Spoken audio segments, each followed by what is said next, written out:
the best time to embrace a customer is during an escalation with the hope that you can turn their rants into raves, okay? Sometimes I wasn't successful, but I will tell you the times I engaged and doubled down with a customer during escalation, those customers are my customers even today. They call me like, hey, how are you doing? They became friends for life. So when you find a way to be able to take something that's complex, and enterprise software is extremely complex, and you can simplify it over and over and over and over again to make sure that people who know nothing about what you do can understand it, that's an incredible art.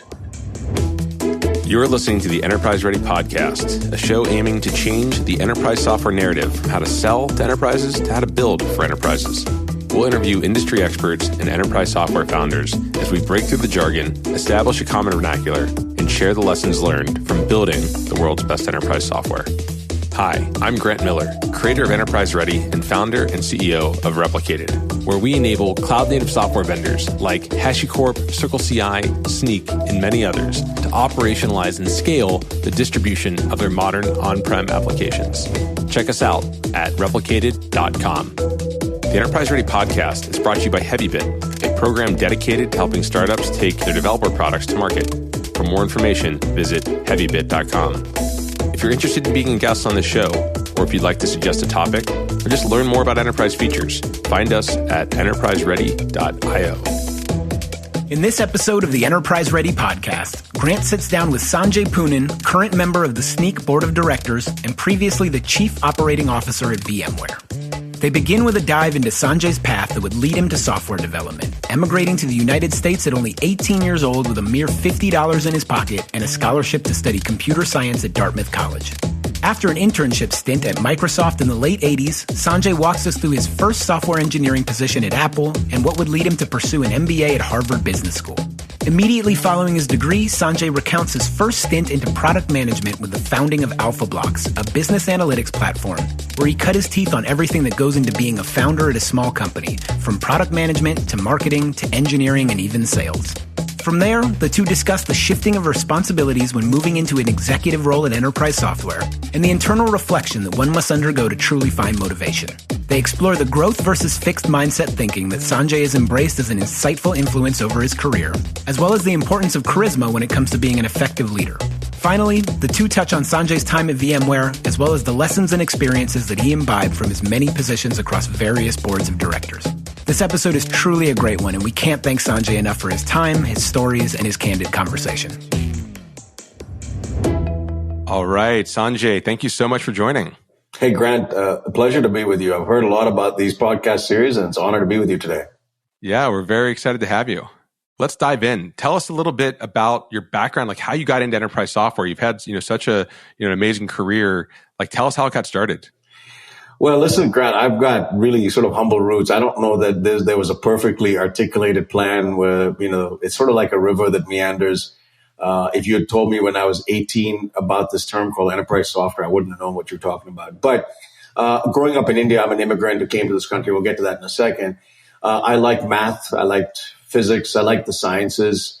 And I kind of wanted to be an engineer of some sort. And then I remember when I first started playing with, a old computer, one of those computers that you load software from a cassette tape. I mean, that's how old. Oh, nice. In the 1980s. I really liked to program and, play games. And then, I began to understand the basics of basics, so to speak, the computer science language, and logic and things of those kinds. So I was like, hey, you know what? I want to study computer science. And it was very clear that software was starting to become important. I'd heard about these things called PCs. We're talking now the mid to late 80s. And then I, was very fortunate to get a scholarship to come to the United States to study computer science at Dartmouth. Most often, people who come from India come here in their graduate programs. But I came here as an 18-year-old, $50 in my pocket. And I was very fortunate to just have a scholarship. So kind of my tour into this country really started with the quest to study computer science and become a software engineer. Enterprise software all happened much, much later. I just wanted to be a coder and a developer and a software engineer. And I was very fortunate to have a really good curriculum at Dartmouth. They were one of the first schools to really embrace personal computing. They encouraged every student to have a Mac. So I spent a little of my savings to go and buy that first Mac Plus So there was lots of these early forms of Apple or Microsoft that were, prevalent at Dartmouth. And that really exposed me to some fundamental principles. And, Dartmouth was also one of the first schools to invent time sharing and, the idea of sort of what's the popular aspects of the internet now.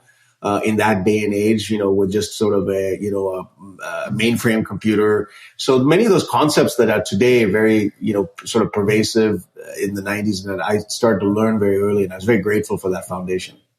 Amazing. So then you came from India, got a scholarship, which, that's got to be a tough thing to do, I'm sure. And you got a chance to go to school at Dartmouth. You graduated with a computer science degree, I'm assuming, and then you started your first job. And I think were you at Apple for a little while? Is that right? Yeah. So, Grant, my first job was actually at Microsoft. Between my junior and senior year, they encouraged students to, I had a longer, it was almost 9 months between my junior and senior year, and I got an internship at Microsoft. This was in 1990, summer of 1990. I had a great time there. Microsoft Windows 3 had just come out.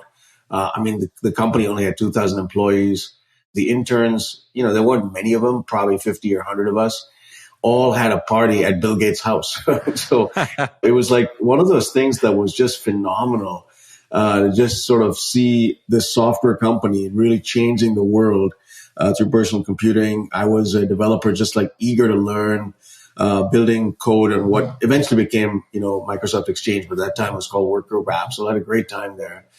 When I graduated, I ended up coming to Apple. These were the two, ironically, I wrote a blog earlier this year about my 2022 predictions, and we're talking about Apple and Microsoft today. But in 1991, we were talking about two companies, Apple and Microsoft. They were rivals of each other. That's funny, yeah. So I came here to work at Apple as a software engineer, and that was my first foray into the Silicon Valley. I knew nobody here, but I just wanted to work at Apple. These were the wilderness years of Steve Jobs. So he'd actually been fired from the company, and there were other people running the company. But sort of the ghost of Steve Jobs was still around. People talked about how, design principles. I'm sure we'll talk a lot about design thinking and so on. So those were things that were user-centric design. All of those things were things that just got ingrained very early into my mindset, thanks to my experience at Apple for, the first 4 years that I was here in the Silicon Valley. Cool. And then, it's funny, what a breeding ground some companies like Apple and Microsoft can be for, the next generation of talent that, obviously you went on to many other roles after that. So it looks like you started the company after Apple. Is that right? Yeah. Listen, just going to back it up for a second. I didn't think of myself as like this great talent going to come to Apple. I was the youngest engineer there. I just wanted to learn. And I think that's sort of one trend I would say that's really kind of done me well. Carol Dweck wrote this book on growth mindset. That's really stuck with me, which is, listen, when you have an inquisitive mind and you're trying not to be a know-it-all, but to learn it all, you're looking for people to know more than you that you can learn from. You're asking them questions. Can I take you to lunch? And I was the youngest engineer on the totem pole, and there were all these incredibly smart engineers whom I revered. And I wanted to understand how they thought about stuff. And they were willing to take me under their wings. Age, and I had no problem asking stupid questions. So I'm just grateful for those first 4 years for people who were willing to invest in me, answer questions. And, both Microsoft had that mindset. Anyway, so 4 years into it, the project I was working on, Apple spun out that division into a company called Taligent, a joint venture with IBM. It wasn't going anywhere. Much later on, Apple kind of dissolved all that stuff. And, when Steve Jobs came back, Next became that core operating system. The experience was very good. I ended up taking 2 years off and going to business school at Harvard, got my MBA and came back. And that's when, sort of most business school students, when they come back I was an engineer, but they typically go and become management consultants or investment bankers. Sure. And I chose to come back to my roots and become one of the founding members of a company. So I didn't actually found it myself, but I was part of the founding team. Okay. Building analytical applications, a company called Alpha Blocks. A great, kind of idea of building analytical applications for the web. The internet was just starting to come out. And this was my first kind of, tenure as a product manager. And, I sort of left, you still are coding a little bit as a product manager, not as actively as a sort of a C, C++ Java developer on the developer side. But I will tell you the thing that I, got turned on to product management. My last job at Apple/Taligent was still a software engineer, but I remember doing a demo of the software we were building. And I really liked doing that demo. I built the demo. I built it to be engaging. And when I did the demo, a bunch of product management people came to me in the audience and said, why are you in engineering? You should be a product manager. I said, what's a product manager? Oh, you get to do these demos. I said, really? Well, it can't be that complicated. But I began to realize that, the art and science of building a product was a skill to itself. You got to talk to customers. You worked with engineers to build a product. And you didn't actually necessarily have to code. And I began to like that. So my first foray coming out of business school was in product management. And of course, as a founding member of a small company, you do everything. You're doing product management, product marketing. You're doing a little bit of engineering. You're doing whatever it is to take this company off the ground from 0 million in revenue and 0 customers to 10, 50, 100. And that was a tremendous experience for the next 4 years. And it sounds like that was kind of the first time you were really building what we would call today enterprise software, right? This is, you're selling the software alpha blocks to other companies. I'm guessing you're selling it as software at that point, right? Yeah, no, that's absolutely right, Grant. I mean, that was my first foray to B2B enterprise software, as you'd call it today. I started to now know that term, software that's sold to other enterprises or to governments or so on and so forth. And I really liked analytics. I'm a data and analytics guy. That was actually my first foray also into the space of data and analytics and data warehousing and business intelligence, predictive analytics, AI, all those things. In those days, we didn't use all the terms that today have become a lot more popular, but I was very interested. My thesis work at, both as an undergrad at Dartmouth and then later at Harvard was around optimization, algorithms. I had done some master's work at Stanford in optimization and operations research. So I really liked analytics. And this was a software company focused on that area. And we sold to businesses. So yeah, understanding what it took to both build software that was best of breed relative to competition. How do you go win a customer? Watching sales teams that were really good, understanding the sales cycle. Those were my first forays into understanding how enterprise software worked. And it was tremendous. I mean, again, when you're a young kid from the block, and you can come in with a little bit of an arrogance when you have a Harvard MBA to think you know it all. But, you know nothing about selling. I mean, just because you have an MBA from an Ivy League school doesn't mean that you know how to sell software. You have to learn. And I found it tremendously, educational to just hang with some of the best salespeople who've had maybe 10, 20, 30 years of selling experience, learn from the scars on their back of what makes a good sale process and watch them at work. Because even as a product manager, as an engineer, you're learning something you don't know, which is the art of selling, the art of marketing. And I think when you're at a startup that you have no brand relevance in the world, you don't have Apple and Microsoft have a safety net, which is their brand. Yeah. But for an unknown company, in that case, Alpha Blocks, or for a startup who started something, you have to create, interest in your product when nobody knows who you are. And that takes a lot of work. It takes, standing in trade shows and talking to hundreds of thousands. That time it was kind of like you go to trade shows and you're sitting doing demo booth duty for a whole day. Yeah. Your legs are tired, but you meet a lead, you take that lead seriously. So that sort of old school style of learning how to both build a product and then sell it. And product management is often at the center of all of that.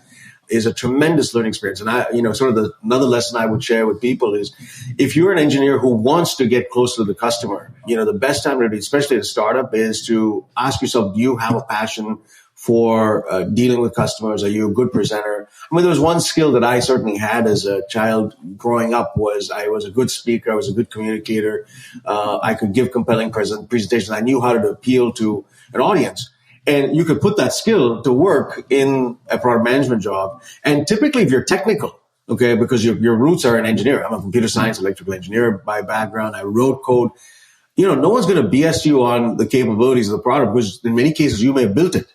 But often, because you built it, if you can understand how to explain it in simple terms, because the vast part of the world is so complex. Da Vinci said something that always stood with me, which is, simplicity is the greatest sophistication. So when you find a way to be able to take something that's complex, and enterprise software is extremely complex, and you can simplify it over and over and over and over again to make sure that people who know nothing about what you do can understand it, that's an incredible art. Yeah. I mean, that's the... I would have written a shorter letter, if I had more time kind of concept, right? It just takes a lot of effort to simplify things and to really distill things down to their most valuable components. Such a great, profound line. Yeah. And, time is, everyone's, there's a reason they call it an elevator pitch, right? I'll kind of build on one of those examples you talked about. If I'd write a shorter letter. Abraham Lincoln was asked, I believe the story goes that he was asked, how long do you take to prepare for a 5-minute speech? A reporter asked him. He says, it takes me 5 days. And the reporter was like, wow, it takes you that long? How long does it take you to prepare for a 15-minute speech? And Lincoln said, 3 days. Whoa, now the reporter's really stunned. How long does it take you third question, how long does it take you to prepare for a 45-minute speech? He says, I'm ready right now. So the more long-winded you have to be, you can kind of and you are not as tight. So I encourage, especially now we're talking a little bit of moving away from the coding part of it, which is where I started my life, to the presentation aspect. I often see product managers, and often it goes all the way up to CEOs, because CEOs often are like a product manager. They're very sloppy in the way they present what they do. They haven't really thought through how to make it simple and compact. And it's like, telling an aspect of your product or your company is like telling a story, right? Nobody wants to listen to a boring story. Every great story has a beginning, it has an end. Once upon a time, they lived happily ever after. So you have to think about the way in which you're going to present your product or your company in a way that's an incredibly compelling story, just like, Tom Sawyer. I mean, we're talking about these great, Huckleberry Finn, whatever, these great novelists that you admire. And I think way too often in enterprise software, we gravitate to the complex. We take courage, we take sort of stand behind and hide behind the complexity, and we don't do enough. And certainly someone like Steve Jobs was probably the best I've seen in the industry at being able to take complexity and make it so simple. He did it over and over and over again. Probably the best was the launch of the iPhone, which we can talk about. But I think that was what I learned in a rigorous fashion. If I take one significant experience from a no-name startup company to, being a product management leader there, is how do you create relevancy and simplicity for what you're doing, differentiation, all of those skills that you need that prepared me significantly for the bigger jobs I had later. I go back to many of those core skills. I learned that in those first 4 years, working right out of business school in the trenches as an entry-level product manager at a startup that nobody knew. Yeah. And then, the other thing it's interesting is that was kind of during the first bubble, right? So like Netscape went public, everything was crazy. So, what happened to AlphaBlocks? Yeah, great story. In fact, I would argue most of my life lessons have happened where, when you look at someone like me now, you're like, oh, you must have had such a, up and to the right story. Yeah. My life story is a bunch of valleys and peaks and valleys and peaks. And I've learned a lot more in the valleys of my life than the peaks. The peaks are nice, but quite frankly, if you hit a peak, you're probably going to hit a valley again. It's the story of life. And my time at Apple ended because the division of Apple that I was involved in, Towson, was going nowhere. I decided to leave. And AlphaBlocks, in fact, one of our lead partners was Netscape. I watched the implosion of Netscape. Wow. I saw some of the key reasons why Netscape was not successful. And some of it was also the kind of, what people would now say monopolistic behavior of Microsoft with Internet Explorer. But there were missteps and misexecutions that Netscape did. They were our key partner down the street from us in Mountain View. But AlphaBlocks also had many missteps, and I think I reflect on that. I wasn't the CEO of the company, but I reflect on what I would have done if I was the CEO of the company. And then, of course, we hit the year 2000, the end of the dot-com, 9/11. And by that point in time, I decided, okay, you know what? This was a good run. I want to do something different. And that's why I went to Informatica. And, my life's been, for the most part, except for the last 16 years, 4-year chunks. Okay. 4 years in one company, 4 years. So I went from AlphaBlocks to Informatica, still the same space, data, analytics. I love that industry. And spent about 4 years there. Now I was in a much more advanced role. I was now running engineering and product teams as a general manager, and then later on as CMO of the company. So I was in a much more of an executive role there, but I don't think I would have been ready for that, had it not been for the experience I had at AlphaBlocks. I think it was tremendously good experience to prepare me for a more executive role in Informatica. Because once you're an executive now, everything's different. People are watching you, right? As a product manager, you're not as much watched. You're not part of the executive team. You are contributing to that. But when stuff doesn't happen, you can kind of blame the executive team. I'm just following their orders, so to speak. But when you are a leader, there's a saying, I think used to be said in many of the countries that had kings and queens, heavy lies the head that bears the crown. for people like you and me, Grant, who are leaders of a business, it all falls on us. At the end of the day, the buck stops with us. We take responsibility as the C-level executive of a company, and that comes with a lot more onus. And I began to realize how important the sanctity and the future of my team, whether it was 50, 100, a few hundred people. And that lesson stood with me all the way to much larger teams that I managed at SAP and VMware, the tens of thousands of people. But when you get your first team of 5 people or 50 people or 100 people, you become like a mini parent to them. It's not pedantic in the sense that they're literally your children, because some of them might be even older than you in age. But you have to think about their success like you think about your kids. Yeah. They have families, they have lives, they want to be motivated. They want to see someone who really has got their interests in mind rather than your own. I mean, this notion of servant leadership, I began to build that concept in my own thinking at Informatica. So it was a tremendously, valuable experience. There were some ups and downs in the business that we can get to if you want. But I would say the end of my Informatica tenure was actually a very abrupt one because I got fired from the company. And I've talked about this publicly. One fine day, the CEO pulls me aside and says, listen, I'd moved from an engineering job to running marketing for the company. And I wouldn't say kind of a pure marketing job is my forte. I'm a product guy at heart, and I either like building product or selling product. I think the CMO role was probably not my strength, but I thought I was doing a decent job. Still kind of a real shock when he said, listen, I want to bring somebody else to run the marketing of the company, and effectively sort of sidelining me and firing me. Well, they didn't use those words. I mean, I was doing a decent job. I kind of knew like I was being ushered the door. And it was very humbling. It was the first time in my career that someone's saying, hey, I thought I was doing really well. I'm a type A person who wants to excel at everything I do. And I thought I was, and so did my peers in the company, but the CEO didn't think so. And I had to go through a little bit of humiliation to realize, and that, again, these are all the valleys of my life, right? You think you're working at Apple, it's not working out, you leave.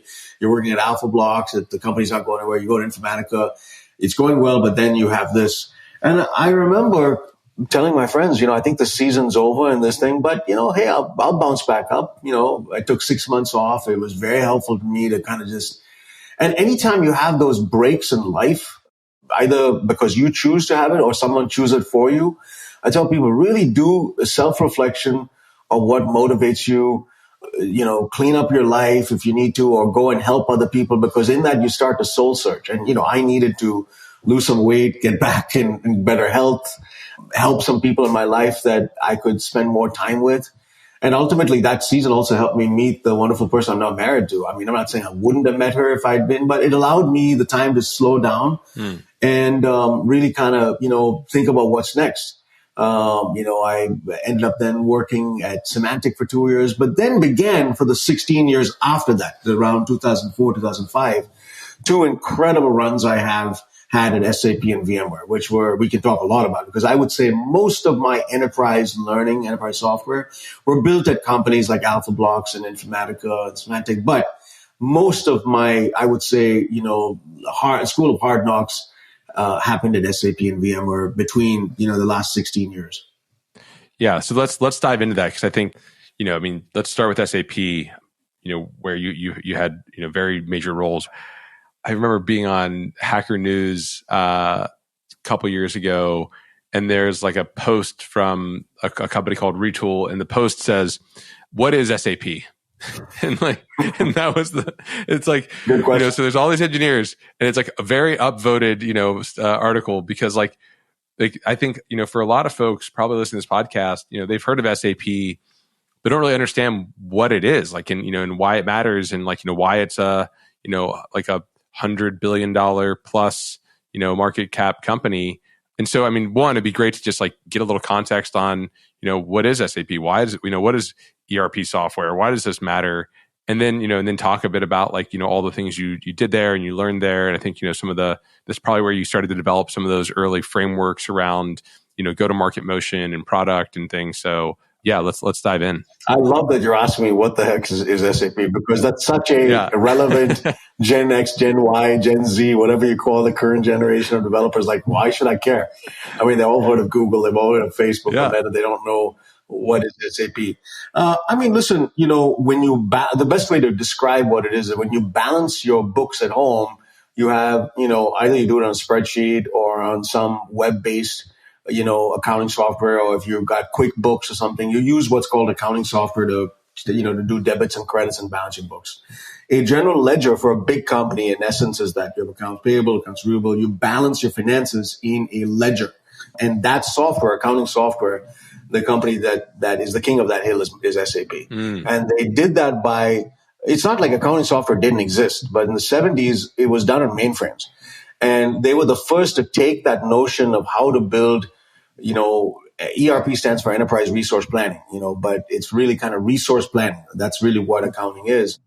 And client server software. This is well before, you're talking the late 70s, early 80s, when just, you had, servers and potentially laptops. And they designed this, really did this well, went and focused on a couple of key industries like oil and gas, and became very quickly the household name among CFOs, chief financial officers, for systems of record for accounting. Now, fast forward way past to 2005 or so when I joined the company. These systems of record, accounting systems are like a system of record where data is stored. But you want to analyze the data to detect patterns. Okay, I've done all this sales, but what product sold the best, why, when, how? That analytics software, SAP was weak at. And there was a whole host of companies. AlphaBlocks was one of them, Business Objects, Hyperion, Cognos.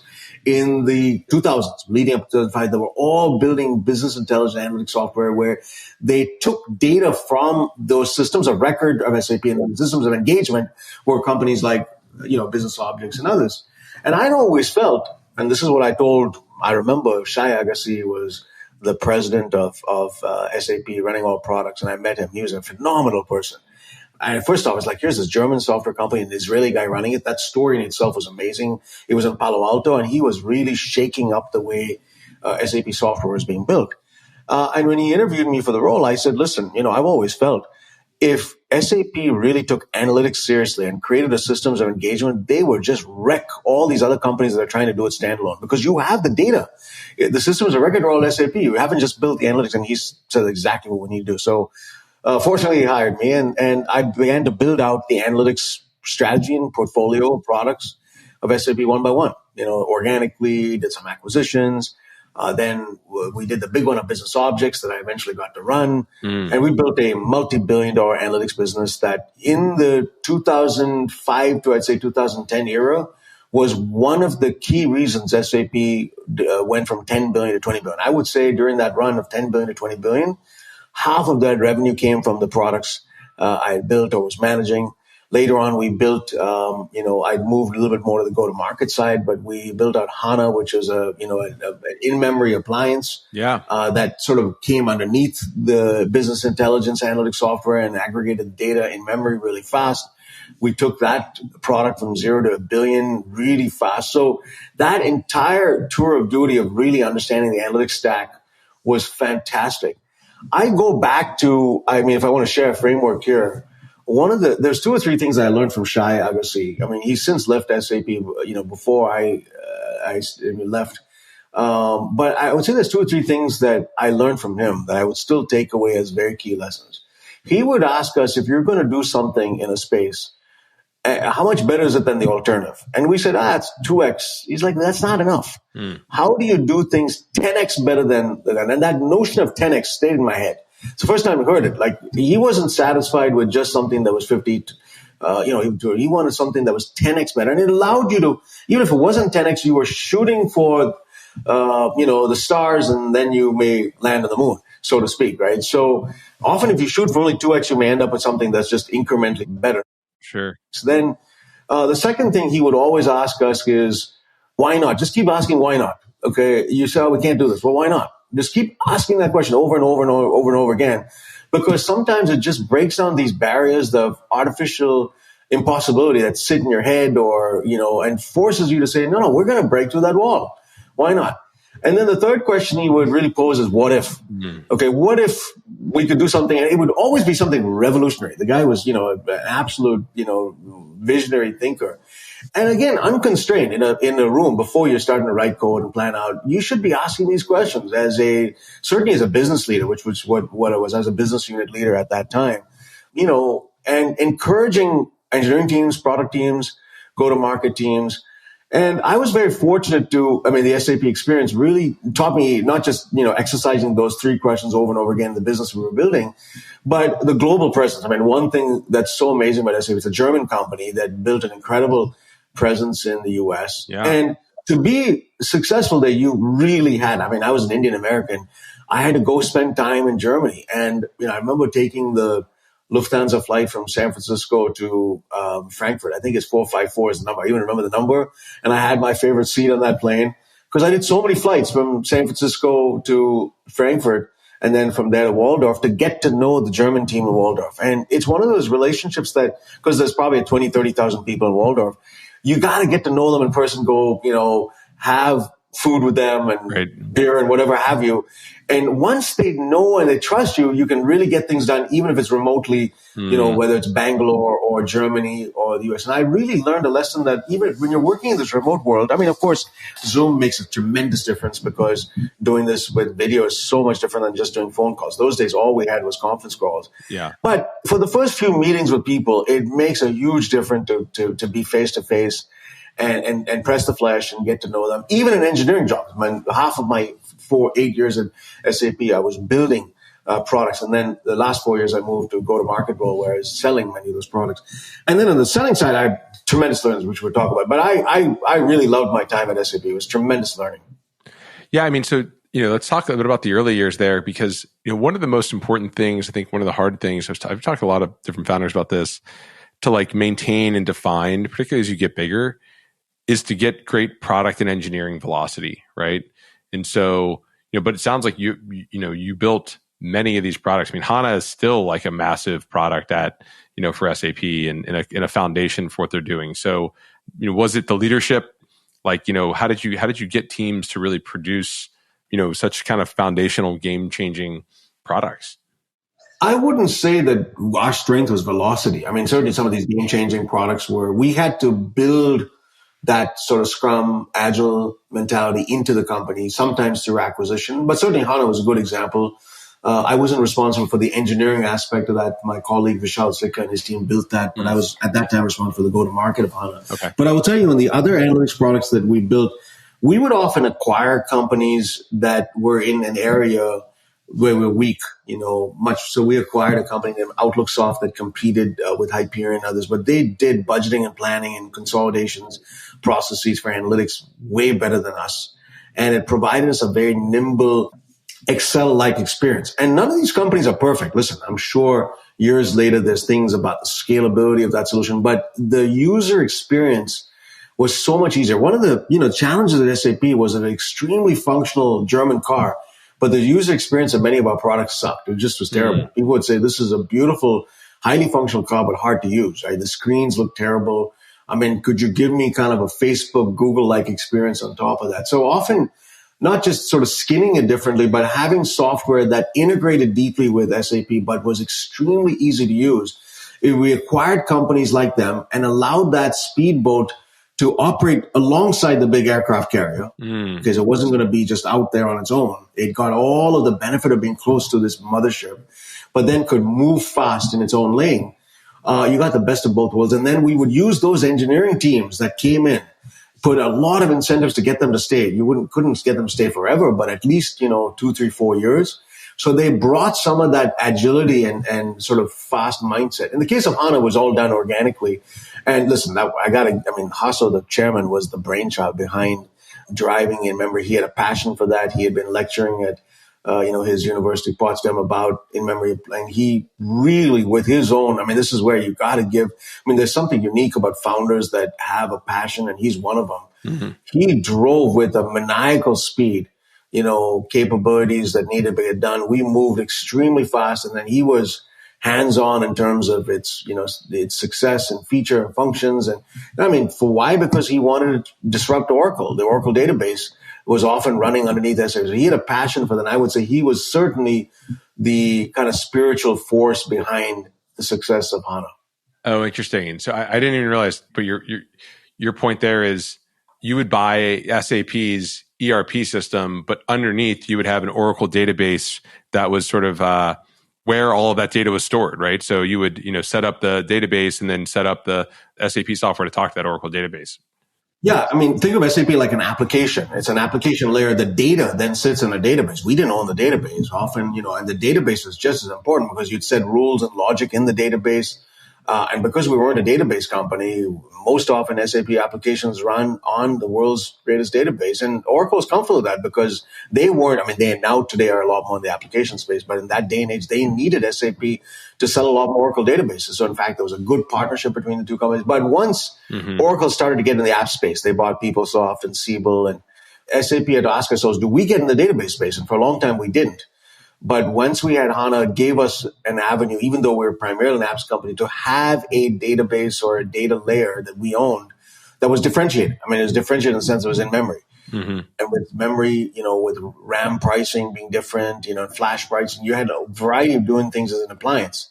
Now, this was all before the cloud and, the way in which Snowflake's now doing this in the context of a cloud-based data warehouse, which is where the right way to do it. Prior to that was as a very fast in-memory appliance. So, it was a lot, again, and I knew very little about appliances and hardware. I was very much a software guy, but to learn how to build that, often it was done with HP and Dell and IBM, later on Nova. It was fantastic learning experience. And for that period of time, we took that business from 0 to $1 billion really fast, 1,000 customers, and really got it off the ground. And those, I would say, analytics, big data. And then the third business I was very involved in running was the mobile business of SAP, which was for me a tremendous learning and led later on to the foray that I was able to kind of start off at VMware with.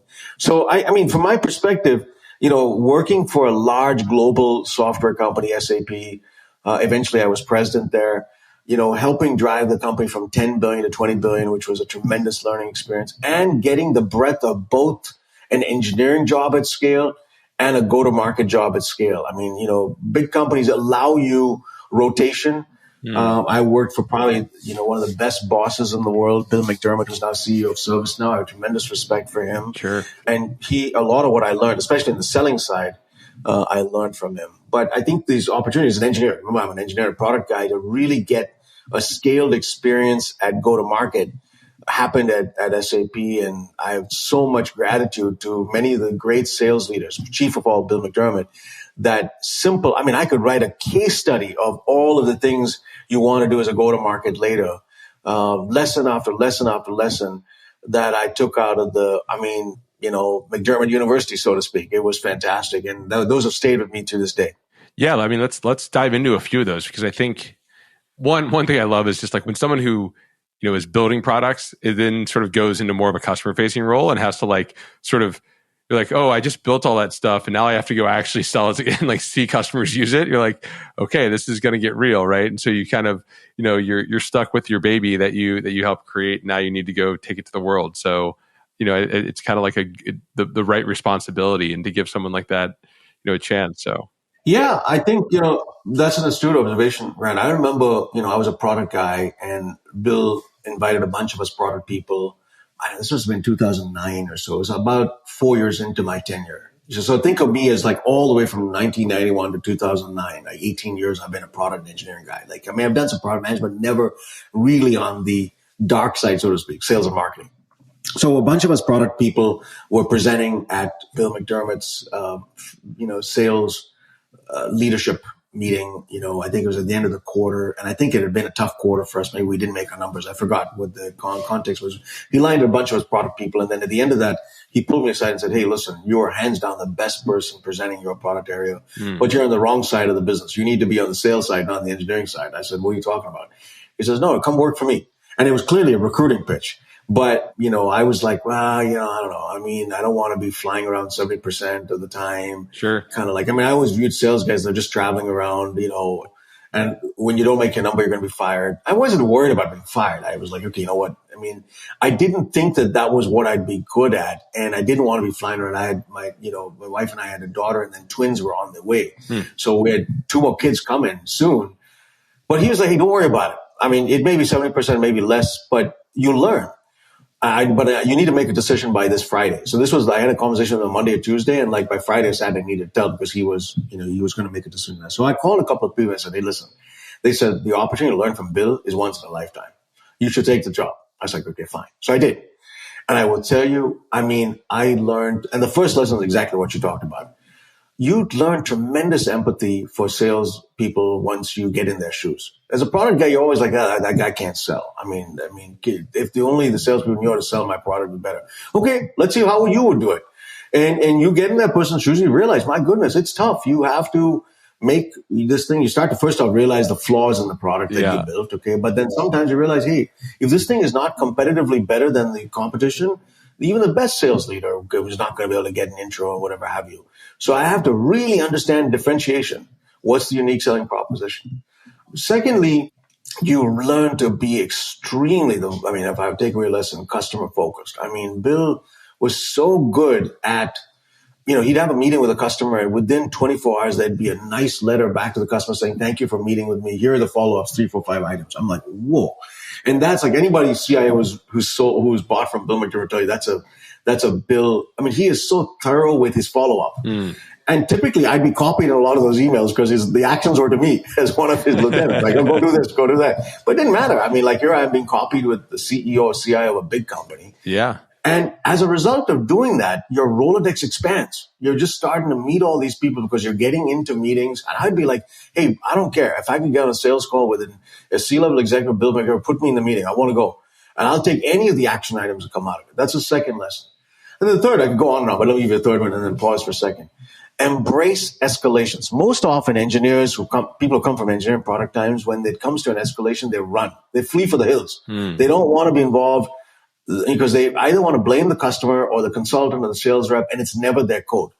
And I began to learn, listen, the best time to embrace a customer is during an escalation with the hope that you can turn their rants into raves. Okay. Sometimes I wasn't successful, but I will tell you the times I engaged and doubled down with a customer during escalation and I turned them around, those customers are my customers even today. They call me like, hey, how are you doing? They became friends for life. And it's a lot like a doctor. In many cases, when you're dealing with a customer as a sales rep or a go-to-market person, you're like a doctor. You're prescribing things to them, and you think about the doctor who has done a surgical operation on you that saved your life. Man, you're forever grateful to that medical professional. And I think that's the same way. When you have a consultative way of not shoving product down their throat, but consultatively doing what's right by them, even in some cases saying, hey, we're not ready. I'm not ready for right now. Give us 6-12 months. And if you end up buying our competitor, that's okay. But I want to learn then what are the missing features. I'll come back to you in 12 months. I can't tell you the number of CIOs was like, man, I'm so amazed that you were willing to say that. So all of those lessons of, what we would call customer success and customer excellence today, I learned, working for Bill.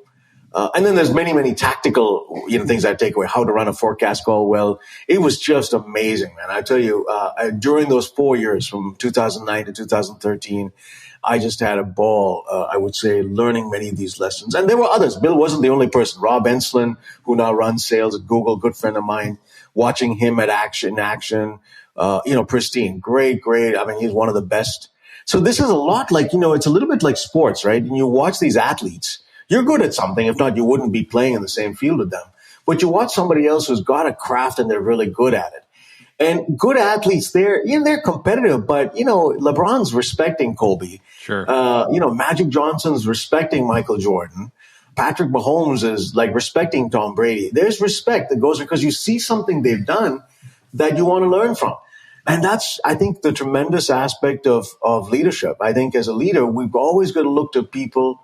Grant, when I first met you and I started to hear what you're trying to replicate, I was like, man, there's a fire in your belly. There are things that you are looking to do in your small company that I want to learn from. So as much as you're making this interview about me sharing lessons, part of the reason I agreed to do it was I like what you're doing at the company and I like the hunger that you have and the ways in which you are exploring, making yourself relevant in platforms and containers and Kubernetes and everything that replicated is something I want to learn from. And the day you as a leader start to think you know it all and don't need to learn is quite frankly the day you will die, not literally die. You will die mentally and certainly die in relevance to other people who want to learn from you.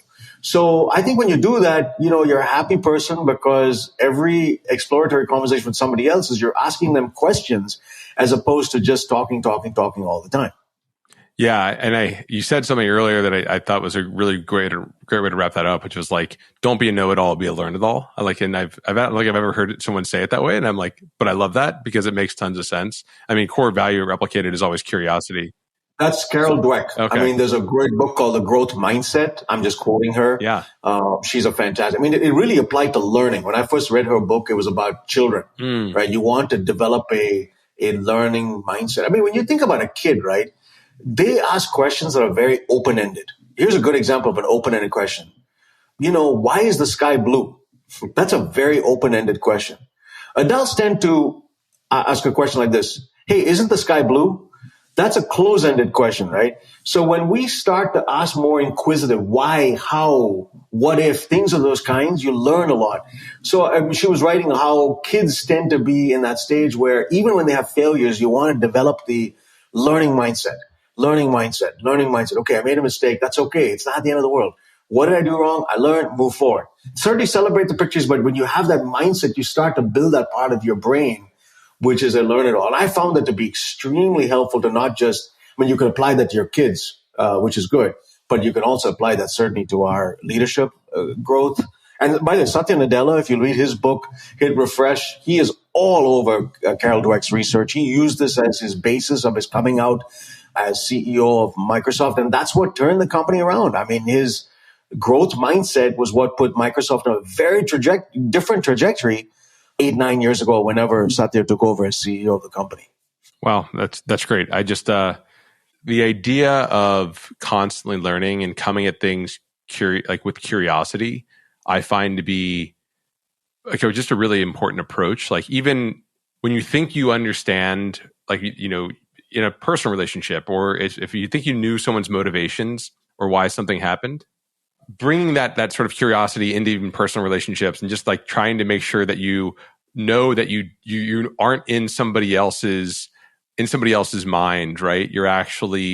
You need to approach like, how are they receiving this and perceiving everything with curiosity? That way, you can actually learn like, oh, they weren't thinking the thing that you were sort of ascribing to their intentions. And I don't know, I found like stepping back and just asking questions in the beginning for anything to like clear up much more misunderstanding than trying to say like, hey, I think you did this because of X, Y, and Z, or trying to, almost accuse somebody of doing something, right? It's much better to like, hey, like, tell me more about what happened here. How did this happen?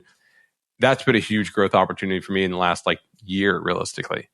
I think that's great, man. Well said. And listen, I mean, I want to hang around. I'll tell you, the type of people I want to hang around are people who I could learn from. That, hey, I want to ask you questions. Anytime we meet, there's a little bit. I mean, unfortunately, this podcast is a lot of me talking. But if you and I are doing a one-on-one, well, that's the point. That's why I wanted you here, so we can get your story. I appreciate that. But when we do a one-on-one, you know that because we've done a few of these. Yeah, I'm asking you questions. I've got like 15 questions. I mean, we may only be doing a half an hour, but I want to learn about what's making you grow from milestone X and ARR to milestone Y that you're trying to do it. What are you seeing in the market? And that's, I think, what we all have to do. And then I think, listen, everything in life isn't always about learning, because at some point in time, you do become a smart person.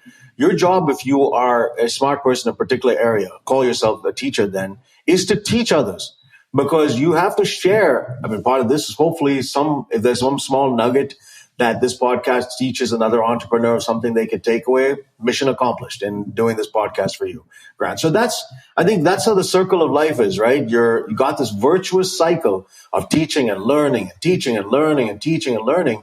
And then you never retire. I mean, you're doing that till the day you die, physically die, man. So when I talk to retired people who are physically retired out of a job, they're like still learning. And they tell me, listen, I got to keep my body physically active, but I've also got to keep my mind, which is a muscle in itself, mentally active. And if I don't do that in some form of mental, intellectual capacity, you find they age faster. Yeah. So I think that this is, especially with COVID now, and many of us are working out of home, it feels a little bit like semi-retirement. You got to find ways by which you're constantly looking to learn and teach and learn and teach. It's a virtuous cycle.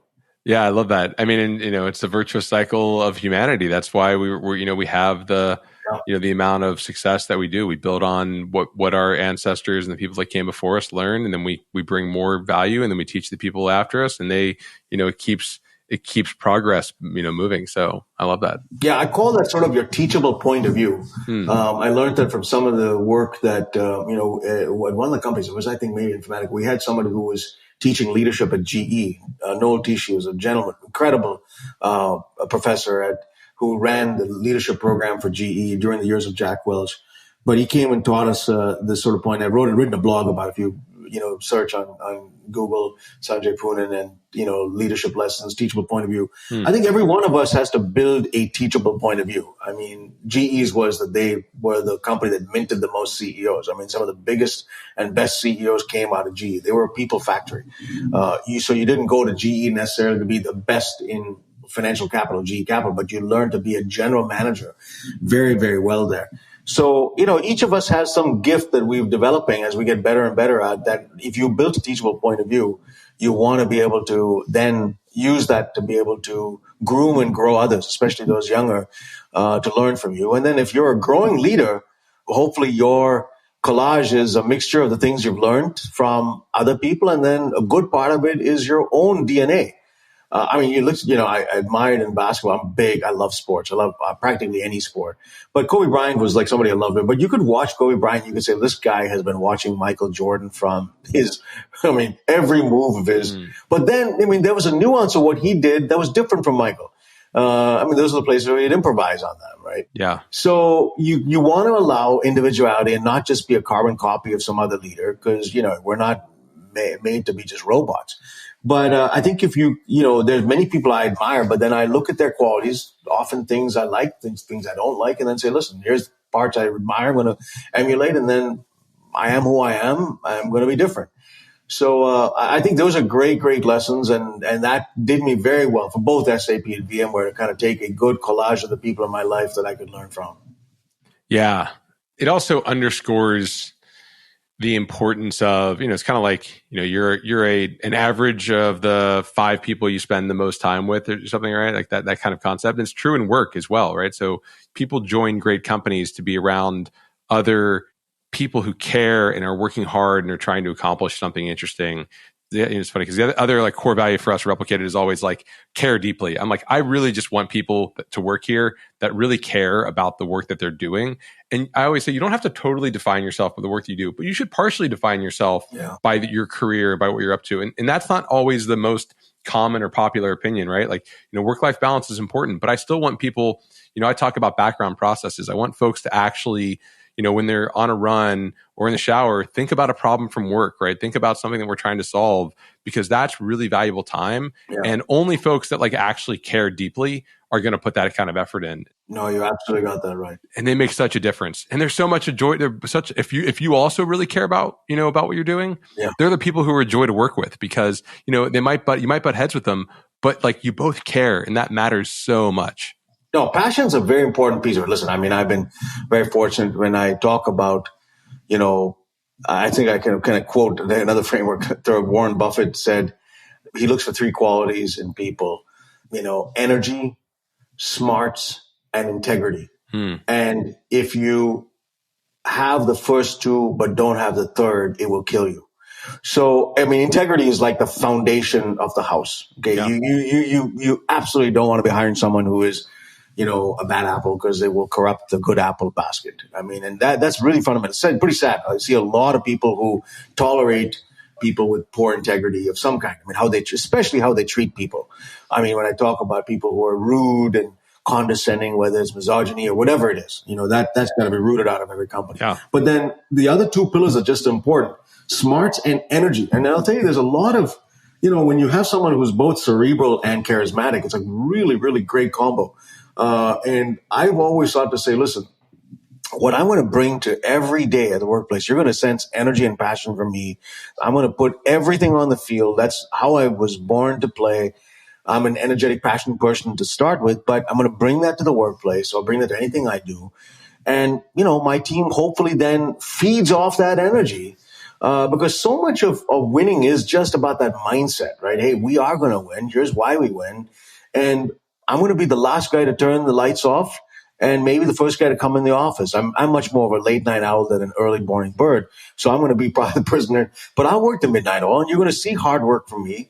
And you're going to see that, kind of undefeatable energy that's, so I think and that's when you talked about those are the type of people you want to work with. If you can create, now everyone may not be charismatic and, kind of pounding the table, high energy. And those, sometimes you don't want people who are just artificial forms of energy that are just hot air without substance. But I do think there's something to be said. I see a lot of companies that kind of feel deflated when that energy level leaves the organization. And you have to, as a leader, constantly look for, people who are energizer bunnies, who are bringing that into the company in, measured doses. And especially when, if you're not that type of person yourself, you need to surround yourself with people who can bring that charisma and energy to the company. Yeah. It's just as important remote as it is in person too. Like there's a level of, I was telling folks, it was like when you're hosting a meeting and you're the, virtual host, like you need to be engaging and make sure people are like, are moving along and having fun. And, you have to bring a lot of energy. Like it's funny. I take naps after some of my meetings because I use so much of my energy trying to bring it together. I think Zoom and remote has taught us a lot about, listen, you have to do things that also mix it up. And it's been a while since I've been on large conference calls, but in 2021, I posted them all on YouTube or LinkedIn. I do goofy stuff. I would record a song because I'm a musician, a pianist, and I would sing a song that was like a little spoof on all of my team members. And I recorded, and 4 minutes of the team meeting was listening. And I just watched their faces. It's on Zoom. I'm like, hey, I've recorded the song for all of you guys as my little Christmas holiday present to you. Okay. And it was a song done to the Beatles song, Let It Be.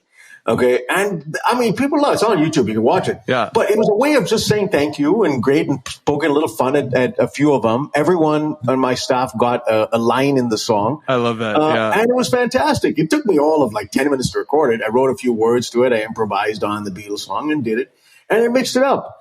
Another time, my kids are watching this little, YouTube channel called Dude Perfect. And it's got all these little crazy shows of these, kind of college kids who are working at home remote. And I stole one of their screenplays to do a variant of a Zoom call gone bad. Okay. They did it really well in 30 seconds. I was like, that's a great idea. And I wrote a script for all of our team meeting Zoom call gone bad. And, it was last year this time that I posted it on YouTube and LinkedIn, and it was fun. And we would just do these kinds of stuff. And in the remote setting, you just have to find other ways by which you're making fun of yourself. You're poking, you're having humor injected. It's just, you have to find ways by which you're lighting it up. And you want people to be able to say, you know what? I loved working for that team or for that person. They were a great person to work for. They took care of me, and they were just fun to be around. That's the person I want. That's that person I want to be, right? And when you work around people like that, it's infectious. I want to be around people. When I see people like that just exude energy and are constantly looking for ways to bring the best out of people, I'm stealing their ideas. Yeah. Because I want to add that to my playbook, because that's really what gets teams energized. I love that. Yeah, I actually refer to myself sometimes as the chief entertainment officer. That's awesome. So it's the same idea, right? I put on the full body green suit and got in front of a green screen to disappear and just you got to do little fun things in order to create. And you have to break it up the days and create shared experiences. It's so important. Yeah, and just like humor, especially self-deprecating humor. The best humor is the ones that make fun of yourself, as opposed to making fun of others. But find ways by which it's not. And listen, that's how I'd often, let's talk a little bit about the soft side of life, right? Everyone's different. So what I'm going to say now is not necessarily applicable to everybody, but I often think about my life as a juggling act with 4 balls in them, okay, that I'm juggling.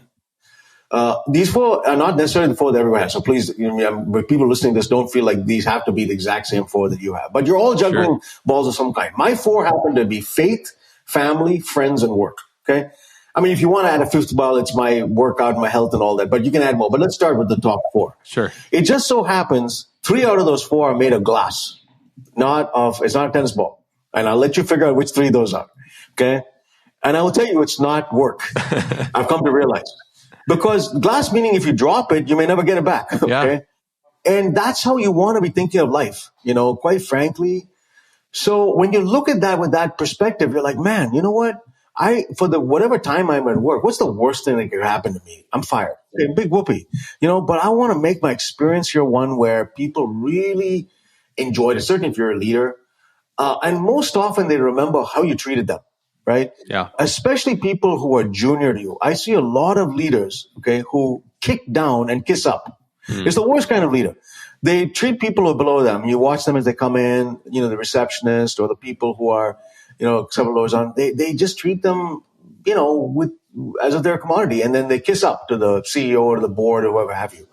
Those are the worst people to be around. I mean, I want to be a person who actually inverts that pyramid. That's what I call servant leadership. You take the person who's at the bottom of the pyramid, a leaf level node. It's usually an engineer or a sales rep. And you invert the pyramid and say, listen, me as a C-level executive, I'm at the bottom of this pyramid. You are at the top because you are serving a customer or you're writing code. And what do I need to do as a leader to take obstacles out of the way and then take the axe to the root of bureaucracy? Because all of those layers between you as a C-level executive and that engineer or sales rep are just like layers. In fact, I would show at my leadership meetings this picture of birds sitting on various different rungs of a tree. And the head bird is looking up. And what do you think the bird at the very bottom looks up and sees? Just crap flowing downhill. Okay. Because they're just watching the stuff flowing downhill. Okay? I'm just being PG-13 on my statement here.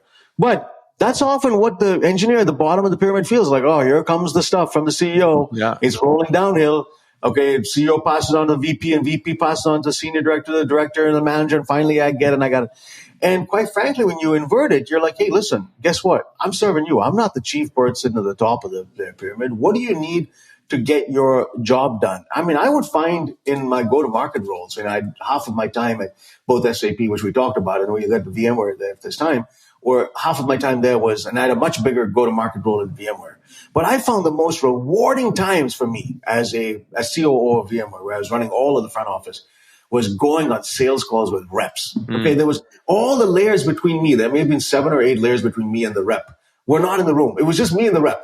I was like, man, this is fantastic. Okay, yeah. I could ask this rep what's going on in the field, and all of this filtered information that I'm getting in forecast calls. Now I get to really ask. And I wanted to spend.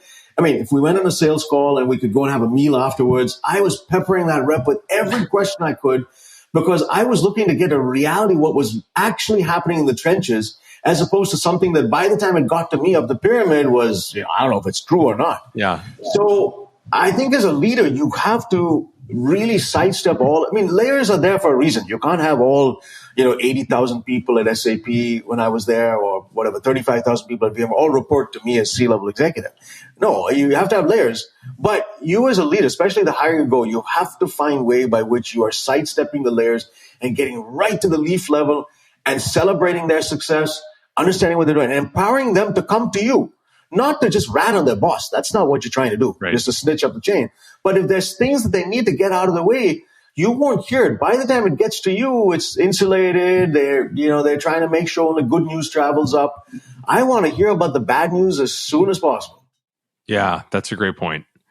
And you realize when you do those kind of like super skip levels that, things aren't as good, right? You're like, oh, we need to fix these things. And sometimes you just get plugged right into the problem, and you can help, allocate the resources and move folks around. And easier at a smaller company, Grant, tougher in a bigger company. But I think your point's still made. It was absolutely right. You want to be hearing it and listen, some people, when they realize that, they become master complainers, right? They just say, oh my gosh, the C-level executive is doing I'm going to just vent.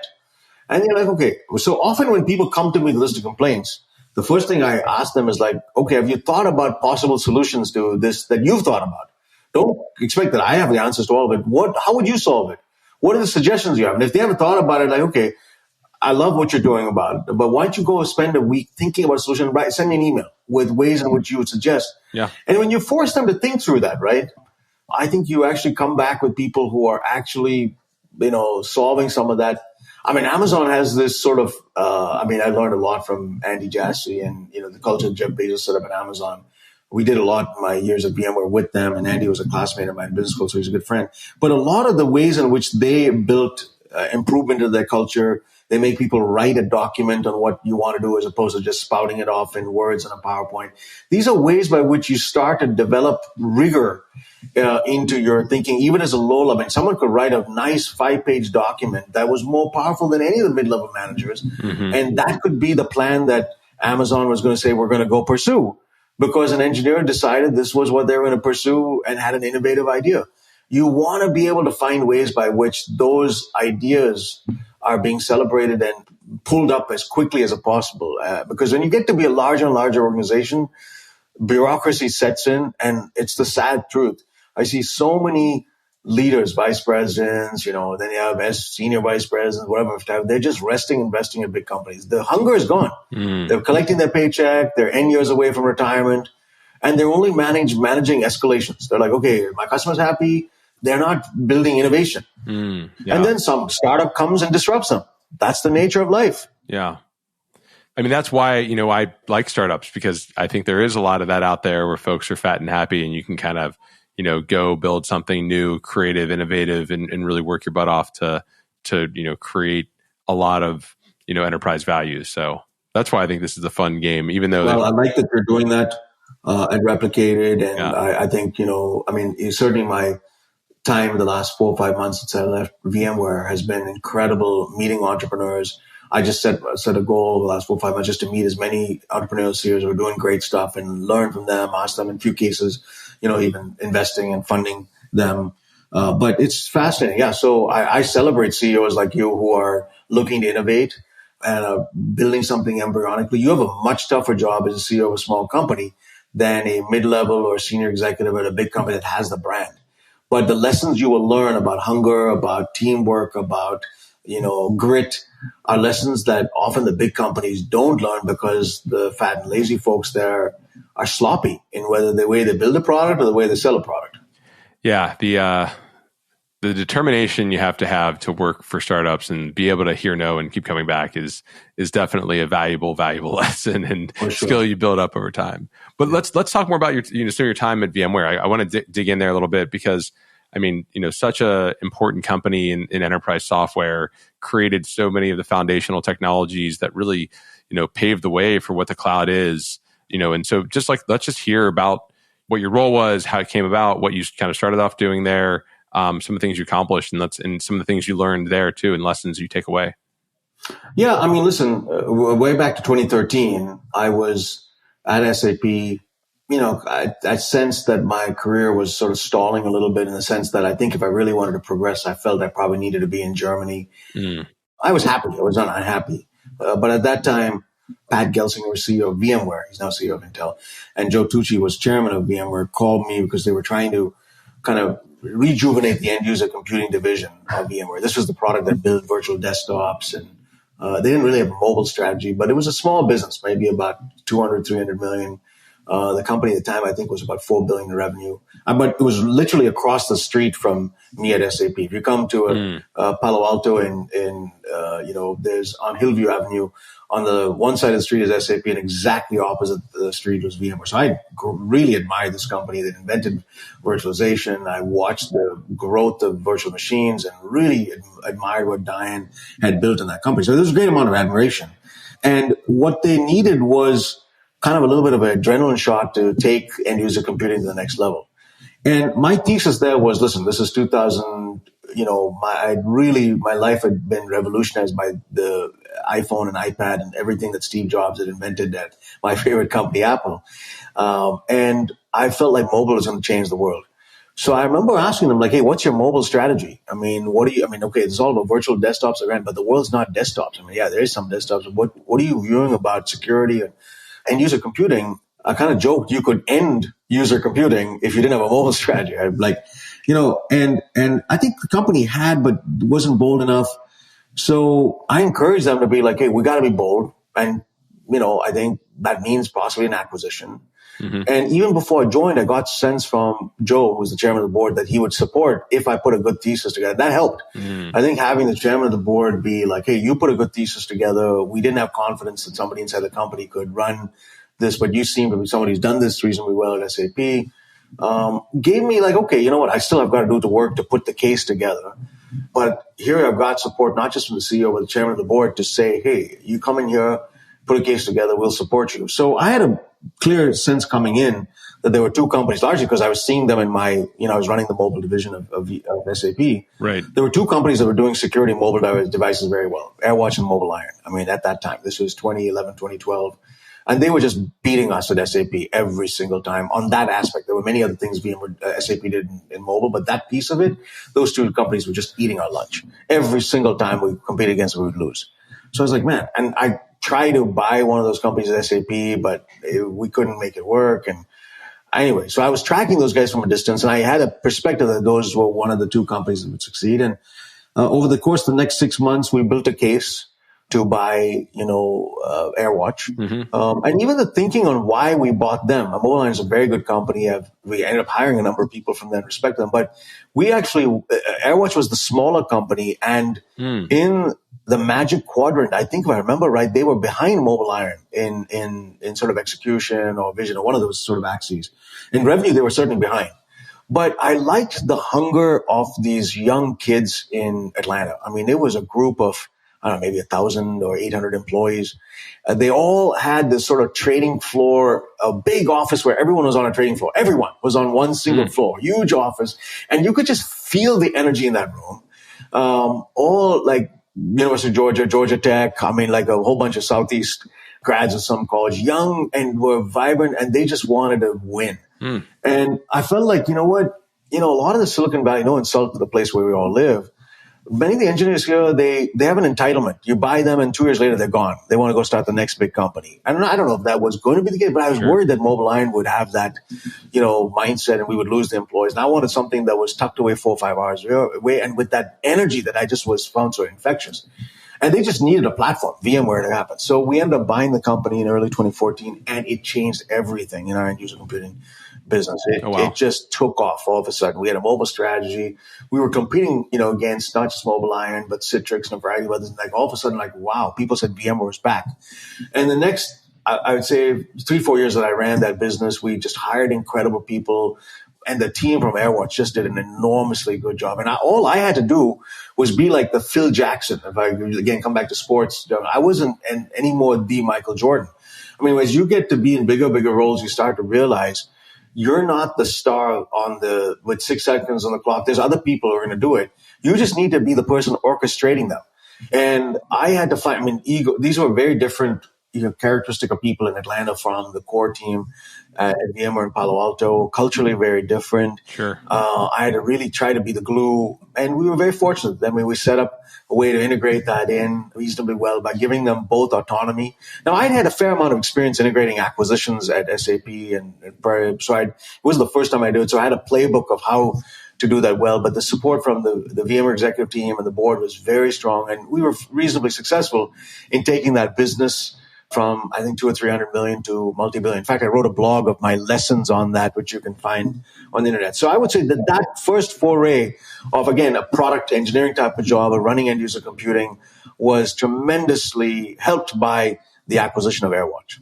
And just like for me, really, like when you're building the case around buying a company, is it like a kind of a similar case around like, hey, this is, again, the way a VC might look at an investment and say like, hey, here's the write-up, here's what we think this can grow to, here's where we think we can actually find some efficiencies, here's how we can multiply out the sales channel, and you're really building a case for the economic value that you can, hey, we think we can pay this price for the company, but 10x the sales within 2 years. Is that sort of the overall like strategy? Or different companies are different. So I think it was helpful to me to have our head of M&A, Shaker Iyer at the time. He was very good at knowing how VMware's board looks at M&A cases. I mean, I'd known how SAP, but I was a newcomer there, right? So I spent a lot of time with him helping understand. He did a masterful job at sort of helping me understand. I mean, ultimately, I relied on him for the mechanics and the execution, but I was the strategy behind it. But he had dealt with the board in a number of different. This was the biggest acquisition in 2013, 2014 that we'd ever done. At that time, 1.5 billion. So wow, we were asking the company to spend a lot of money. And at that time, 15x, I think the company was about 100 million in revenue at the time. I mean, today 15x is an incredible multiple. People would pay that in a heartbeat. It's a deal. We have crazy valuations. Yeah. But at that time, 15 was I remember I was like, one board member said, this is as much as Google paid for YouTube. Are you going to make it a successful YouTube? I'm not going to be as big as YouTube, but I think it's important. So in some senses, this was viewed as a risk, and it wasn't in the core business VMware. VMware is not a mobile end user. They were a data center company. So there was lots of questions I had to be prepared to answer to, practically everybody in the board. But listen, I got to tell you, both the management team, Pat, and, the team there, and then Joe Tucci on the board, I got to tell you, the support he provided as the chairman of the board to lean in, I felt like he kept his word. When I was interviewing, he said, listen, you put a good case together, I will back you through. He was a man of his word. And trust, Bill McDermott used to say, trust is the ultimate human currency. I respect people who keep their word. When they say what they mean and they mean what they say, I mean, listen, things can change and things, but the people I respect the most are the people who, when they say they're going to do something for you, they come through and they do it. Yeah. And I mean, my disrespect goes up 10. I'll do anything for that person. When they don't, I lose confidence in them, right? So Joe was a man of his word, and he helped really say, hey, this is what you need to do. Or places where it wasn't, he would be, and once the chairman of the board is like, supportive, he's going to go to work with the rest of the board to say, hey, listen, we're going to do this, okay? And if I don't need to go and convince every single board member, the chairman of the board and the key members of the board are. So that art of knowing, there's certainly, your presentation and your logic and your financials are good. But when you're making a decision of this kind, there's many softer aspects of it that I was very grateful to, many of these folks who were able to help. And for me, being a new executive to VMware, I needed to come across with a little bit of humility and not arrogance. Like, I can do it, put it in me, because I'm new. Like, who is this kid? Why does he think he's going to be able to do it? I certainly had a track record at SAP, but I wanted to approach it with a sense of hunger, but humility. I use those terms a lot, H&H, hunger and humility. You want to be hungry. They want to realize, hey, listen, I want this asset. This should be at the top of our acquisition list above anything else. But I'm going to be humble and not arrogant. I'm going to be very transparent as to all the risks. And then I'm going to go manage those risks so they don't fail. So we knew coming in, like I did a lot of due diligence on the reasons AirWatch lost to their competitors. And we did an internal bake-off with our own IT team, evaluating the product, because I wanted to know, once we bought the product, when I do the conversations with their management team, trying to vet the company, they're only going to give me the golden glossy reasons they win. Yeah. I want to know the reasons they lose from a buyer. So I would call Mobile Iron customers who would pick Mobile Iron over AirWatch. Why'd you pick them? I'd have our team look at, and I knew coming in all the reasons this tool lost. They were fixable reasons, but I wanted to know those. So you want to know every aspect of the skeletons in the closet. This is all what people call due diligence, right? Do your due diligence. And you're never done completely. At some point in time, you're like, listen, it's a little bit like dating or marriage. You got to okay, this is good. Let's do it. Let's go for it. We're going to discover the rest of it as we go along. And there were many things I discovered about AirWatch after the fact, but many of the early surprises were not early surprises. I knew, okay, we're going to be dealing with this aspect, whether it's a product issue or a cultural issue. We made a deal with the CEO and the chairman of the board, two very incredible people, Alan DeBerry and John Marshall, that, hey, please stay with us. And we made it financially attractive for them to stay with us I told one of them for 2 years and told the other one for 3 years, and they didn't blink. They kept their commitment. There certainly was a financial reason for them to do it, but more than that, it was their reputation. Yeah. They've now gone on to do something else. They're now funders of another new company, but that's how it works, right? If you do well and you sell your company to somebody else and you're willing to stay and help them be successful, when you start the next thing, some VC is going to ask me, like, hey, what do you think of these guys? I'm like, hey, I backed them 200%. They were so successful in VMware. Sure. So there are many elements like this. Now, listen, I've had other acquisitions that have not gone as well. But certainly I've learned a lot from the ones that have gone well as to the playbook I'd want to apply, in other acquisitions. And I think for the most part, if you ask people, it's been many, many years now, 8 years ago that we acquired, 8 years ago, actually this month. Yeah. Last week of January, 2014. Oh. So it's many years ago, but I think for the most part, if you ask people at VMware, they would say at that time for the first 4 years, AirWatch was a smashing success. And credit to the team. I was certainly the Phil Jackson orchestrated together, but the Dennis Rodmans and the Scottie Pippens and the Michael Jordans were the people who made it happen. Yeah. There were many, many people there from both AirWatch and the VMware team that made it successful. Yeah, I mean, and those acquisitions are it's really interesting to hear how the sausage is made, right? Because it's like it's hard to get that insight. It's hard to really understand. Like, I've been on the other side. My first company was acquired for just a little bit of money, and so I've been acquired, but I've never acquired anything, right? And so it's really interesting to hear how you think about it and how you actually process it. And I love the idea of just like such deep diligence and just like kind of like being consumed with this idea and really diving in. It's great.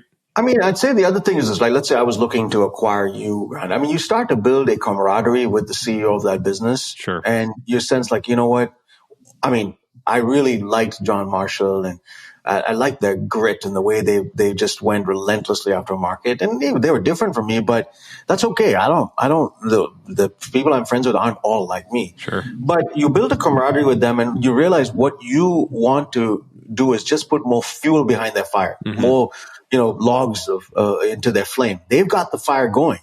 Your job is not to come and say, hey, the fire's all wrong, turn it off, let's move it somewhere else. Of course, if it's broken, you need to do that. Sure. But if it's going well, you don't want to come in and mess with it. Just put more logs. So like, hey, what can I bring to this incredible operation that what's going well? More leads. They need sales.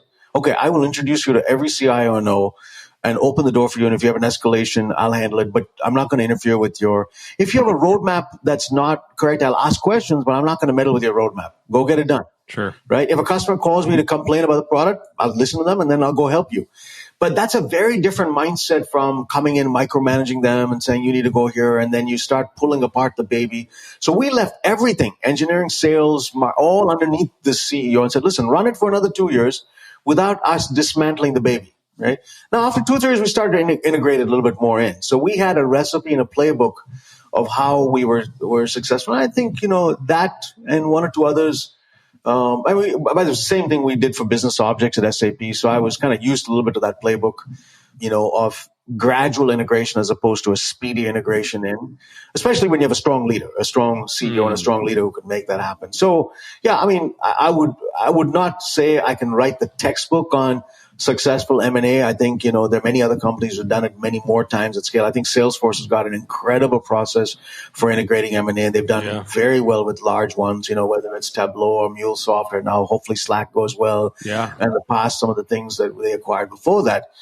Cisco has been mixed in some of their acquisitions, so I don't know. In the past, they were very good at it.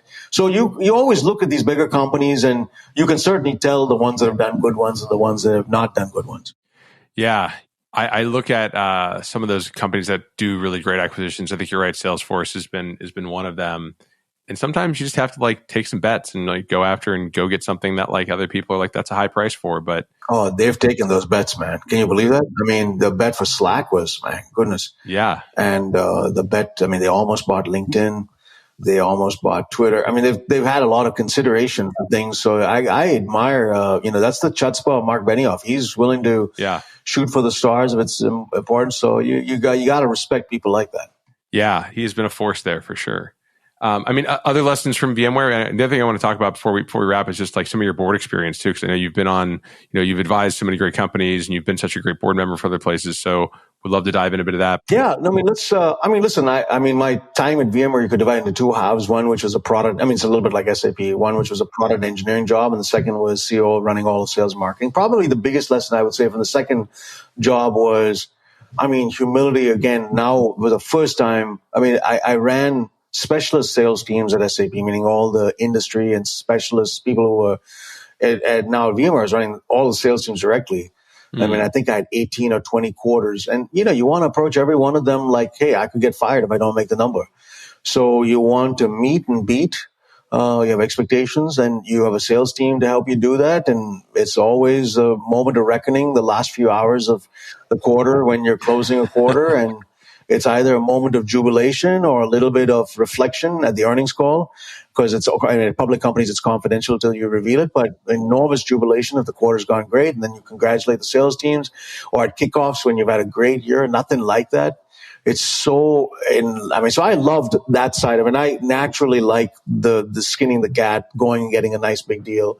So some of the biggest deals that we ever did, I was just really delighted to be involved in cracking some of them, 9-figure deals and so on and so forth. So we had a lot of fun, and we built a good team in doing that. I think the other piece I really took away was, the ecosystem. I've always believed that you sit on the shoulders of giants. Newton said that, right? You see more clearly if you sit on the shoulders of giants. And these ecosystem players to us, AWS, Microsoft, Google, Alibaba, IBM, there's, and of course the SIs. I believe that we needed to build strategic partnership, and it wasn't something VMware did well. I mean, they were a smaller company, didn't sell as well to the CIOs, and really, viewed Amazon for the length of time. And wrongfully so as a competitor. Right. In fact, I think one of the biggest mistakes VMware made was trying to build a public cloud to compete with Amazon for, I think, 3 or 4 years. And that was an unmitigated disaster that ultimately we had to unwind. We wasted 4 years doing that. And then finally, we did the Amazon relationship. I was very fortunate to help lead and architect some of that relationship. And part of it was Andy Jassy had been a friend of mine and classmate. So I had a relationship with him, and I pushed really hard. But Raghu, who was also involved in that, he is current CEO of VMware. He and I worked very closely on that. Pat, our CEO at the time, supported it. And we went and got that done. And that was a turning point for the company, the partnership with Amazon. All of a sudden, I called it, when I've talked about this publicly, a Berlin Wall moment. You took that sort of Soviet Union and U.S. tension, and the Berlin Wall just fell. Yeah. And all of some customers, literally for the next 2-3 years, the stock price of the company just rode on the momentum that VMware had a cloud strategy. We were building the product. We didn't even have it as yet. But the Amazon VMware partnership really put a level of chutzpah in the company. And I think that was a really watershed moment for the company around 2015, 2016, where our stock price was in the tank because people didn't believe in our cloud strategy. The previous CEO of the company left. The CFO left. 2 senior executives quit. Pat asked me to become COO of the company. And here we were rebuilding the stock price that had gone from 90 to 45 and taking it back up. And that was a fantastic next 3 years. So, everything in life is about these ebbs and flows. And you have to, again, when you hit the valley realize, okay, you know what? We can get out of this valley. And that $45 sort of stock price of the company, 18 billion market cap, I still remember that vividly. I was in India at the time, and I was just watching the stock price crumble. After a Q3 earnings call, I think 2015 or 2016. And it was the toughest point for the company. And several senior executives left. The board was sort of divided. Some board members left. Michael Dell bought EMC, so we now had a new chairman of the board, new board, everything. And I think building out of that sort of valley with a new strategy, a new partner, and everyone then saying, as we came out of the open, this is the right thing, and seeing the reward of that taught me enormous. And then the next few years, we were very fortunate to build on that partnership with Amazon. And then we did that we were the only company that had marquee, pristine partnerships with AWS, with Azure, with Google, with Alibaba, with Oracle. And I was really fortunate to work on all of them. So I felt like that experience of deal making with these biggest cloud providers taught me a lot about, and we got to see the insides of all these cloud companies. I could tell you where customers were deploying AWS, Azure, Google, but I could also tell you how the AWS versus Azure versus Google versus Oracle versus IBM or Alibaba team thought about the world, because we were inside executive level discussions with all of them on how they view the world. And of course, we weren't sharing with each other of them because there's a Chinese wall in each of our relations with them, but we understood their playbook of how they were going to win and why they were going to win. In joint discussions, and we wanted to make those joint customers of AWS and VMware or Azure and VMware enormously successful. And I learned a lot just watching the public cloud large players, because these guys are now, think about it, right? AWS, what Andy's built is a $60 billion plus machine. Yeah. Azure is probably $40 billion, and I think Google's about 20. So between those two, you have 60, 40, 120 billion of revenue, current revenue, run rate. That is, and growing at some astounding growth rate, maybe 38, 40%. Yeah. If that is amazing. And to know how and why they're being successful was a tremendous. I don't think there was any other company that could have that inside bird's eye view than VMware, and we took advantage of that.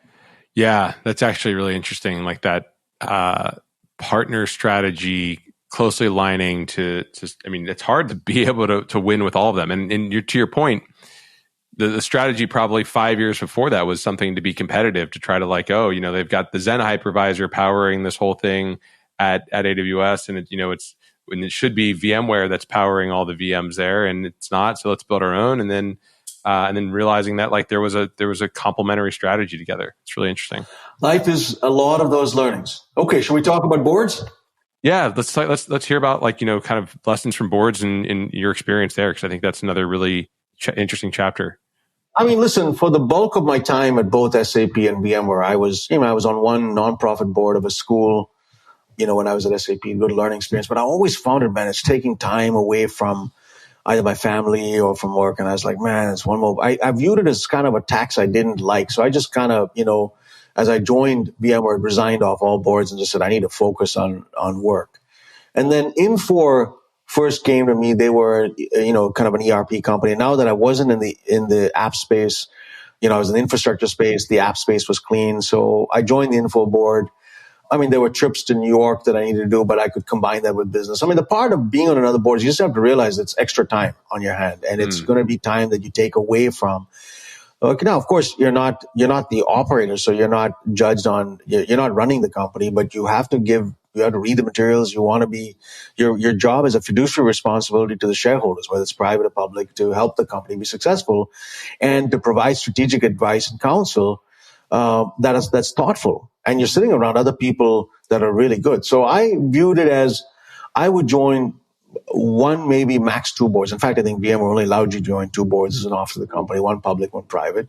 And I had my one it was about to go public, but then once Info got sold to the Koch family, I decided to kind of jump off, and I served, Michael asked me to serve on the Boomi board. I did that for a while. And then when I left VMware, I had a little more capacity, and I decided I would be on two boards, one public, one private. And that's what I am now. I mean, it's not yet finalized, but I've been nominated to the Philips board. It's a European company, the company that's made, it originated lighting, but now it's there in the medtech business. And it's been a fascinating board. And for me, the criteria, as I was getting called by many of these bigger brand companies, was I wanted to work with other colleagues on the board who I really respected and I could learn from. I mean, again, it's sort of learning. And people like Indra Nui, Faike Dejema, these folks, it's a very eclectic board of very international experiences. These are seasoned people. I mean, Indra Nui he's a Indian American leader, chairman, CEO of Pepsi, whom I had admired all my life. And now you get to watch people like her. And I mean, so it's a very good board. And the quality of the board was one of the biggest reasons and then of course the intrigue of what healthcare could do to change and impact lives, because it's a very important business. So a lot of learning there. Sure. And then Sneak is the other one. It's a developer security. I love security. Some of my people who worked for me at VMware, Peter McKay, who's CEO of Sneak, had been talking to me for a while about joining the board, and I really loved what they were doing, and I thought they could become the next Palo Alto Networks or CrowdStrike. And when he asked me to do it, I said, okay, this will be my one private company. So those are the two. And then others, listen, where people need advisory help or investing, I'm invested in Replicated. I like what you guys are doing. You just make yourself available. So after I left VMware, I think I invested in 15 or 20 different companies. Again, I'm not writing the size of checks of big VCs, but it's an opportunity to get closer to entrepreneurs. I then now don't have necessarily, sort of conflicts of interest because I'm not working explicitly. And I also didn't want to join a VC firm because I didn't want to do it for just one VC. I wanted to just be able to meet entrepreneurs, see what they were doing, and if they felt I could add value and I had time, help them and also put some money behind the firm. And, it's been tremendously rewarding, again, with the spirit of learning and asking yourself how you can help them build a world-class company. Yeah, I think having you as an investor, we're very proud and happy. You've been super helpful. I think we met initially through Maynard Webb and their fund, the WIN Web Investing Network, which is just like a group of people that are some of the best people in the world. Like Maynard is one of these, like, I've had the pleasure of knowing him for 5 years. You probably known him much longer, but every time you're around him, everybody that he's around, he's such a great servant leader. And he's always been so helpful to everybody that everybody in his network just wants to help other people in the network.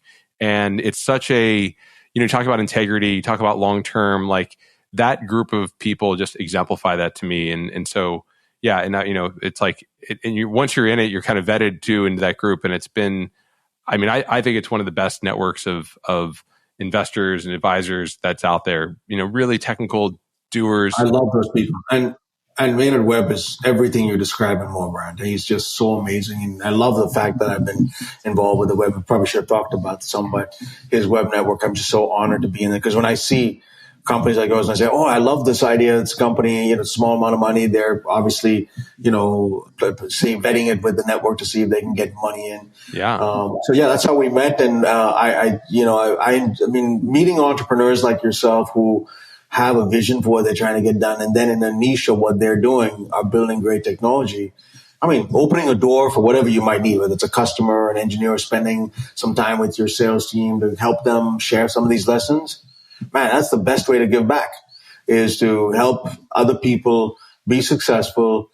And even when I'm sharing back, like I said, it's always learning. There's aspects of, you don't realize it, but when you have a playbook of what you're doing that's successful, you will know a lot more about the developer and container and Kubernetes market than I will ever know. So if I can tap a little bit of your brain, I'm just using that as an example as related to Replicated, but and how to sell to ISVs. Well, how do you make it appeal to the dev, SecOps pipeline building of these people who are infrastructure developers at these ISVs? So, and then what do I want for your success to be? I have a vested interest because I'm an investor, but even if I wasn't one and we were friends, I just want you to go up and to the right on whatever metric it is, whether it's ARR growth or customer count or employee satisfaction. And, and one day when, let's say you take your company public, man, I knew that guy, and they were successful. And that's, Maynard's that type of person. He just celebrates the success of his entrepreneurs. Yeah. He has this book, like the letters I wrote to founders. Yeah. There's just, people like that are people who you want on your board, the people you want to get advice on. And they're accessible when you need them, right? Maynard's always been that way. Hey, Maynard, I need like a half an hour of you to get your advice. It's not like maybe once or twice a year. He makes himself infinitely available if it's an introduction. And, people like that are just, worth their weight in gold. Yeah. And to, kind of the earlier point too, surrounding yourself with people that you actually, really enjoy and you can learn from and you want to work with and make this like one of those pleasures of your life is the work that we do and how we, and the impact we can make. So, Sanjay, I know I've had you for a long time here. This has been incredible. Well, I hope it's just not too long for your listeners. I've enjoyed every minute of it, and you are a great podcast interviewer, Grant. I just regret that I've been doing a lot of talking. Next time we're going to reverse roles, and I got to interview you. This was too fun. We could do another one where I interview for another 3 hours because there's so many stories you have and so many interesting insights. So thank you. That's all we have time for today. If you're interested in being a guest on this show, or if you'd like to suggest a topic, or just to learn more about enterprise features, find us at enterpriseready.io. To learn more about Heavybit, visit heavybit.com to check out the library. It's packed with amazing talks on sales, marketing, product, and general management from founders of developer tools companies and other industry leaders. This podcast is also brought to you by my company, Replicated, where we enable cloud-native software vendors like HashiCorp, CircleCI, Sneak, and many others to operationalize and scale the distribution of their modern on-prem applications to the largest enterprise customers. Check us out at replicated.com.